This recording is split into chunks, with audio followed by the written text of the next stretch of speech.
In my high school, there was this one kid that we used to call Adam the Last Chairbender. Not because he had airbending superpowers like Avatar the Last Airbender, but because he was so morbidly obese that he would literally bend the aluminium frame of whatever chair he sat in. And the school would have to either repair the chair or buy a completely new chair every time he damaged one of them. Anyways, Adam is probably the only horizontally tall person I've ever met in Australia because Australians aren't really that unhealthy. But apparently, in the United States of America, everyone is 100 million times fatter. I investigated the most obese city in America by Tyler Oliveira. Fat people.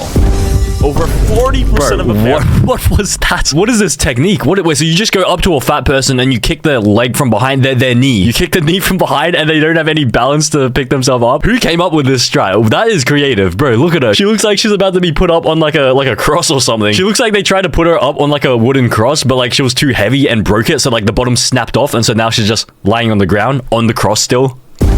Over 40% of America is obese, putting almost 1 of every 2 Americans at extreme risk of heart disease, diabetes, high blood pressure, cancer, and death. But I wondered, why are Americans getting so fat? Well, I mean, let me just take a guess why you guys are so fat. So this is the fast food we have available in Australia, for example. So you just have McDonald's, KFC, Red Rooster, Hungry Jacks. So there's only 4 fast food options we have in Australia. Meanwhile, in America, you have McDonald's, Wendy's, Chick-fil-A, Burger King, KFC, Arby's, Dairy Queen, Papa John's, Whataburger, what even is this? Whataburger? Shake Shack, Mike Jersey Subs, In-N-Out, Krispy Kreme, Popeyes, Chipotle, and Taco Bell and all that stuff. So of course you guys have much more obesity compared to like Australia. You just have so much fast food available everywhere. So I drove to McAllen, Texas, the fattest city in America, 6 years in a row, to see if I could find any answers. But first, I needed some breakfast. Whataburger. What do people usually get for breakfast? Bro, what even is this Whataburger place? Who names their fast food chain Whataburger? Like, what is a burger? What do people usually get for breakfast here? Number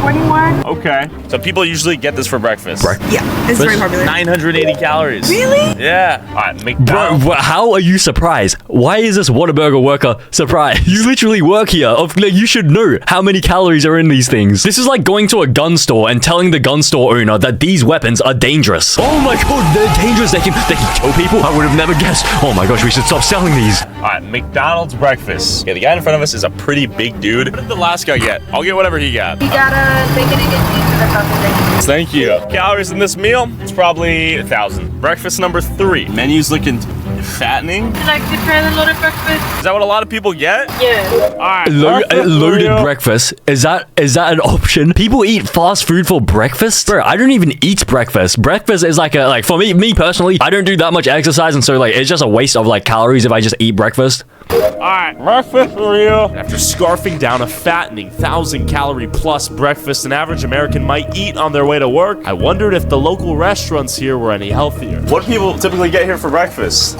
Dave's breakfast. 2 eggs. Dave's breakfast? Yo quiero uno, por favor. Syrup. Pancakes. Sí, un poquito, sí. I'm gonna be completely honest here, and no offense to like this restaurant. Like I understand maybe it's like a family-owned like small business, but this looks horrible. This is horrible. You have 2 pancakes. Okay, the pancakes are fine, but what is this? 2 thin strips of bacon. What is this brown thing over there? Did the owner like personally just poo on his plate? And then you have 2 poached eggs that look like they were microwaved. If this guy paid more than $7 for this, like he got absolutely ripped off. It's a big old breakfast. My god, it's like a fried bomb of goodness. We got pancakes, sausage, bacon, eggs, this and that. My guess is probably 3,000 calories right here. Bro, straight up caramel. That's wild. With the local restaurant's breakfast here no better than the fast food, I went to the nearby mall to ask the locals here why all the food down here is so fattening, but I found this instead. I'm not sure who's renting these, but you have giant scooters, so you gotta be lazy as hell to not even walk. Bro, this is just like WALL-E. It's exactly like WALL-E. Because in WALL-E, everyone is so fat that they have to ride on these vehicles because they can't even walk. They're not even strong enough to walk with their own legs. And now they've turned it into a real thing. They turned the Disney movie WALL-E vehicles into like real things in the mall. All right, I'm renting one. Bro, I cannot believe this is real. That is insane. A lot of people rent these scooters at the mall. Yeah? Is this like a McAllen specific thing? Yeah. I do feel like Nikocado avocado right now, I'll be honest. Cruising on a scoozer built to help morbidly obese people move around the mall, I thought I was in WALL-E for a second. Bro, that's literally what I just said. But the question was, do you know why McAllen's the obesity capital? The food, and they don't walk. Why are people so big? People like to eat junk food like chips or... And they don't exercise. exercise. And all that stuff. And then, out of nowhere, I met this guy. Yeah, do you have any thoughts? Yeah. All right, let's hear it. What's your name?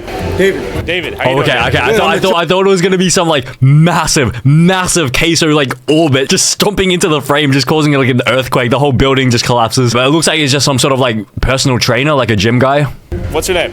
David. David. How you doing, David? Good. I'm a children's book author, actually. Okay, tell me about it. What's going on? Can I have you guys recording? Un momento, por favor. It's to help the nation.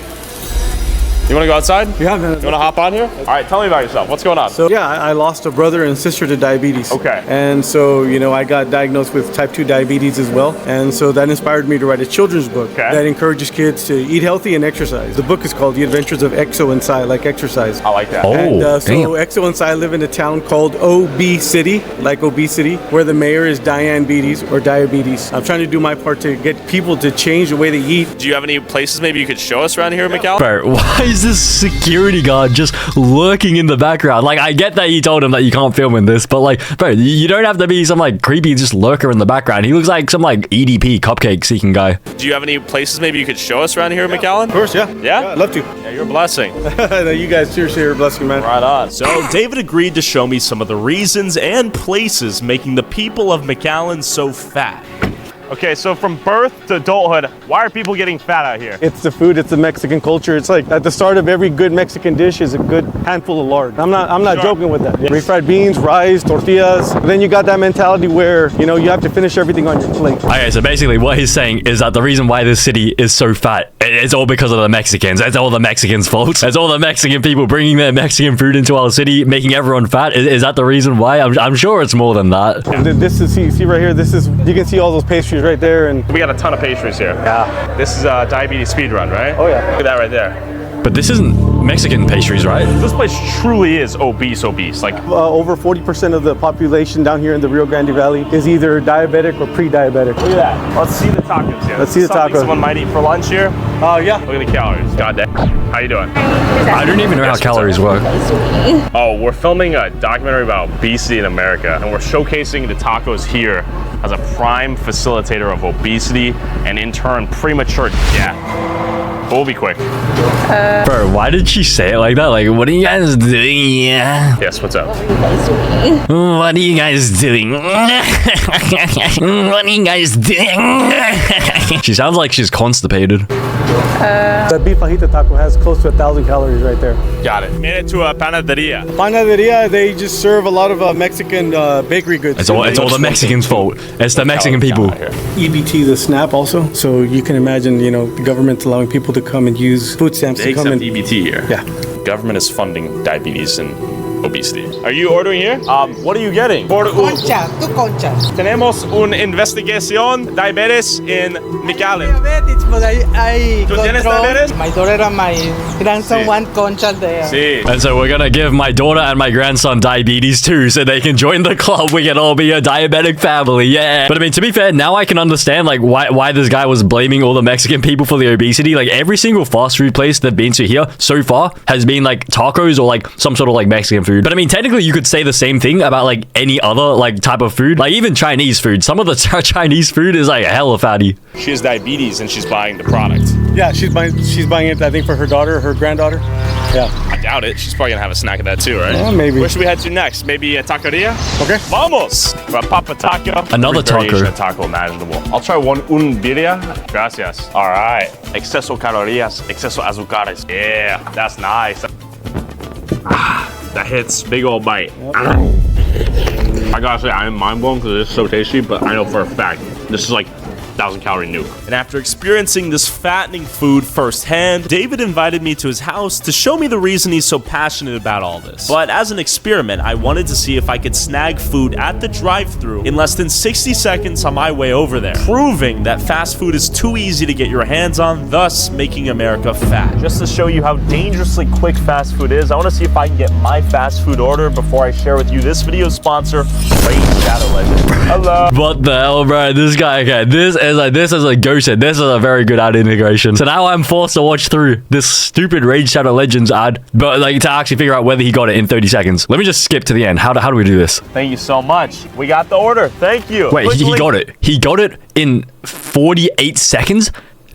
If I received food from McDonald's in 48 seconds, I would be hella sus. Like, where are they making this food? How is it coming out so fast? This must have been, like, pre-prepared food. Like, there's no way that is a freshly grilled McDonald's burger. That has been grilled, like, 3 years ago, and it's just been heated up in the microwave. After proving food is too accessible in America, I had made it to David's house so he could show me why he's so passionate about destroying obesity. Started doing it for these two people right here. That's my brother and sister, Mary and Henry, who passed away. Yeah. From diabetes. So I don't want anybody to have to go through what my family's had to go through, losing a brother and a sister, having another sister go blind. It's a really tough thing to see with the people that you love most. Eat healthy, exercise, and good things are going to happen. Okay, America has hope? America does have hope. After seeing obesity kill David's family, I flew to Florida to meet a guy named Mark who was on TLC's My 600 Pound Life and weighed over 700 pounds. Wait, he was on My 600 Pound Life? And he weighed over 700 pounds, shouldn't he, like, move up into the next weight class? Like, you know how in, like, UFC, they have, like, the featherweight, lightweight, welterweight, heavyweight? Shouldn't this guy be on, like, My 700 pound life or, like, My 800? Like, he can move up to the next weight class. Otherwise, he's just smurfing. Like, if he's in My 600 pound life as a 700 pounder, like, that's just smurfing. That's, like, against the rules. That just ruins the competitive integrity of the game. At the end of the show, he lost 200 pounds, and the doctor told him the only way he could lose more weight was to get a stomach reduction surgery. Wait, so he lost 200 pounds, so now he is 500 pounds? So he's 500 pounds on My 600 pound life? He's in the wrong weight class again. So now he is going to be the one that's victim to smurfing. He's, like, below the weight class. Some random 800 pounder guy is going to come into the show and just absolutely smurf on him. We're in Orlando, Florida. We're meeting up with Mark, see what a day in his life looks like. Right now, he's 487 pounds. We're gonna see what got him here and what advice he might have for others. Yeah, how you doing? So your name's Mark. Mark, yes sir. You were on the show, My 600 Pound Life, on TLC.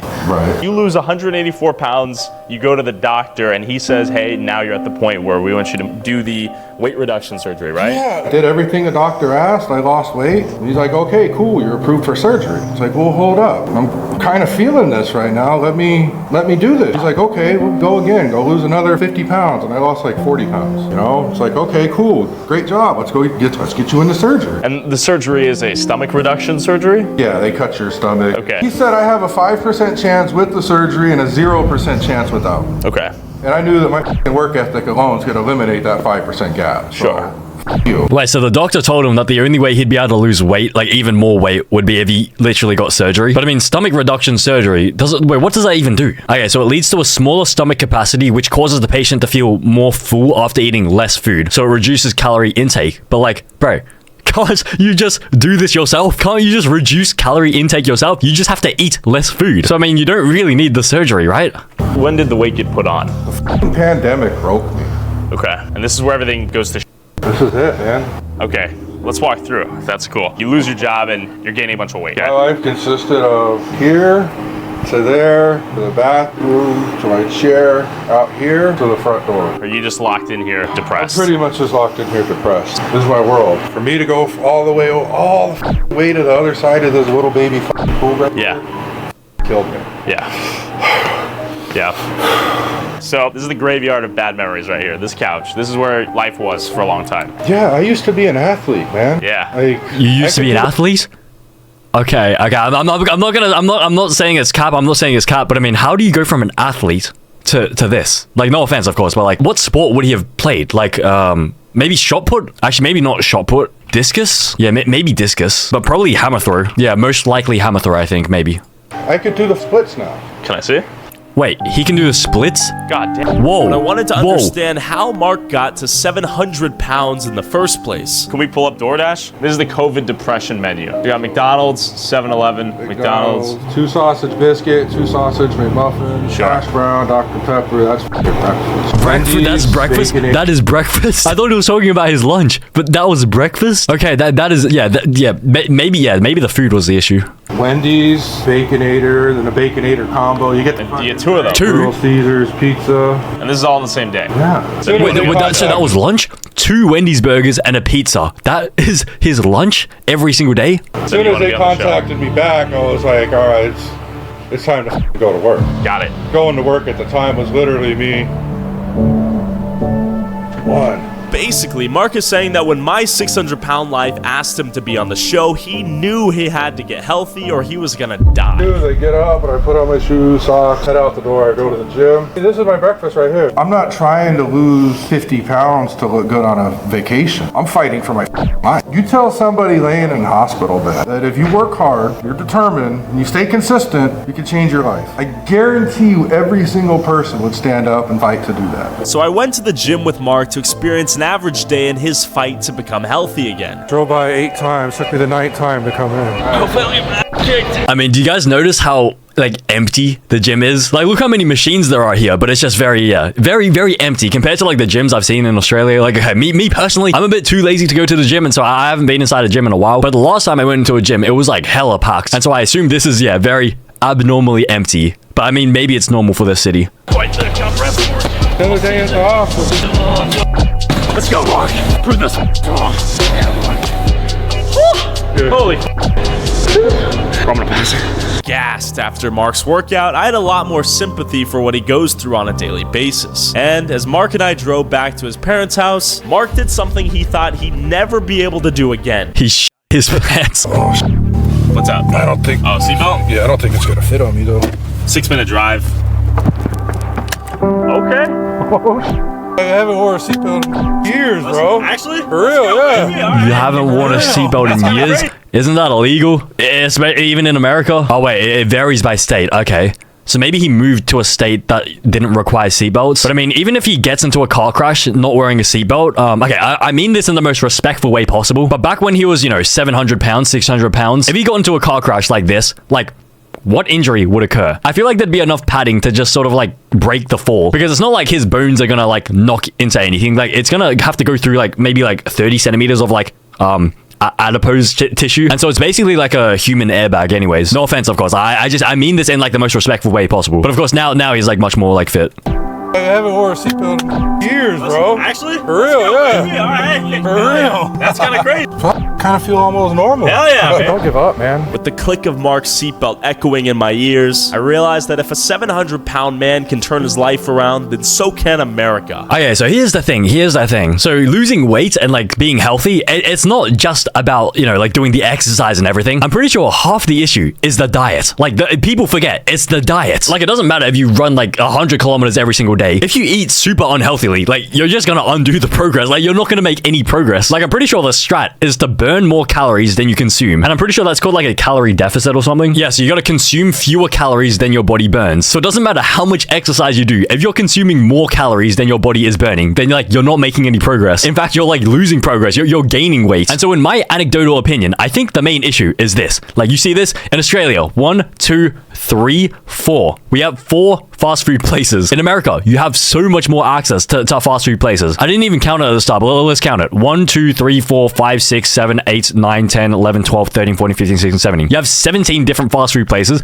and we have 4. And so I think the key is to just stop eating fast food. Like, I feel like if you stop eating fast food, that just fixes like everything.